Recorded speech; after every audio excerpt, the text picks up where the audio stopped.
ராமன் எத்தனை ராமன் அடின்னு கோதண்ட ராமன்னு சொல்கிறோம், கல்யாண ராமன்னு சொல்கிறோம், சீதாராமன்னு சொல்கிறோம். நடுவில் சாப்பாட்டு ராமன்னு சொல்கிறோமே, ஏன் தெரியுமா?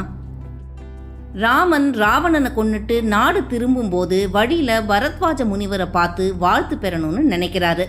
அங்கே போகிற ராமனை பரத்வாஜ முனிவர் இருந்து விருந்து சாப்பிட்டுட்டு போகணும்னு சொல்கிறாரு.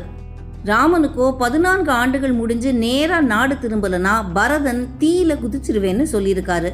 பரதன் சொன்னதை சொன்னபடி செய்யக்கூடியவன். அதனால ராமனுக்கு ஒரு சின்ன பதட்டம் ஏற்படுது. உடனே என்ன பண்றாரு, அனுமனை கூப்பிட்டு, நீ வாயு புத்திரன் தானே, நேரா வாயு வேகத்துல போய் பரதன் கிட்ட நான் நாடு திரும்பிக்கிட்டு இருக்கேங்கிற செய்தியை சொல்லிட்டு வா அப்படின்னு சொல்றாரு. அனுமனும் ராமனிட்ட கட்டளையை ஏத்து நேரா பரதன் கிட்ட விஷயத்த சொல்றதுக்கு போறாரு. இங்க விருந்து தயாராகுது. எல்லாருக்கும் இலை பரிமாறப்படுது, விருந்து பரிமாறப்படுது.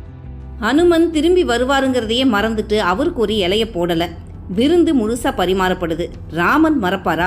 அவர் என்ன பண்றாரு, சாப்பாட்டெல்லாம் இலையுடைய தாம் பகுதியில போட சொல்லிட்டு, அனுமன் காய் கனி பழங்களை தானே சாப்பிடுவாரு, அதனால காய்கறிகளையும் பழங்களையும் இலையுடைய அந்த பகுதியில போட சொல்ற.